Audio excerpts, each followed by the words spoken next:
Hello guys, welcome back to my mini blog. স্কুলে যেহেতু summer vacation চলছে, so বাড়িতে বসে বসে আমি কি করছি সেটাই তোমাদের সাথে শেয়ার করব।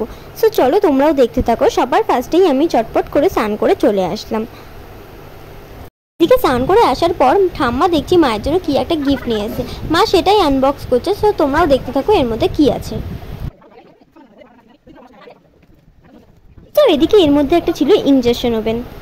তারপর মা স্নান করে চলে আসলো পুজো দিতে। এদিকে মা পুজো দিচ্ছে আর আমি শুয়ে শুয়ে মায়ের ভিডিও করছি, কোনো মানে হয়। তারপর আর ভিডিওটা আমি দুপুরবেলায় কন্টিনিউ করতে পারিনি, একেবারে সন্ধ্যাবেলায় আমি পড়তে বসেছিলাম, সেটাই তোমাদের দেখালাম।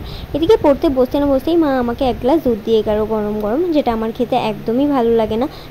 আর এদিকে আজকে দিদিভাইদের আসার কথা, ওর জন্য মা রান্না করছে চিকেন কষা। আর এদিকে মা আমাকে বলছে কীভাবে চিকেন কষা রান্না করতে হয়, তোমরাও শোনো।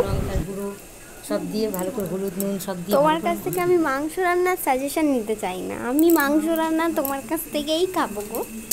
তুই করে খাওয়াবি আমাকে। পুরে বাবা, তাহলে আর খেতে হবে না, মাংস পুড়ে যাবে, নাহলে কালো হয়ে যাবে। যাই হোক, অনেক মাংস রান্না করার পরে এসে দিকে আমি একটা ওয়েব সিরিজ দেখছিলাম। সো তারপরে মা আমাকে দিয়ে দিল 2 পিস চিকেন কষা টেস্ট করার জন্য। তারপরে কিসের একটা চপ খেয়েছিলাম, এটার নাম যদিও আমার মনে নেই, দিদিভাইটা নিয়েছিল। তারপর বিরিয়ানি আর চিকেন কষা দিয়ে ডিনারটা সেরে নিলাম। তো ব্লগটা এই পর্যন্ত। ভালো লাগলে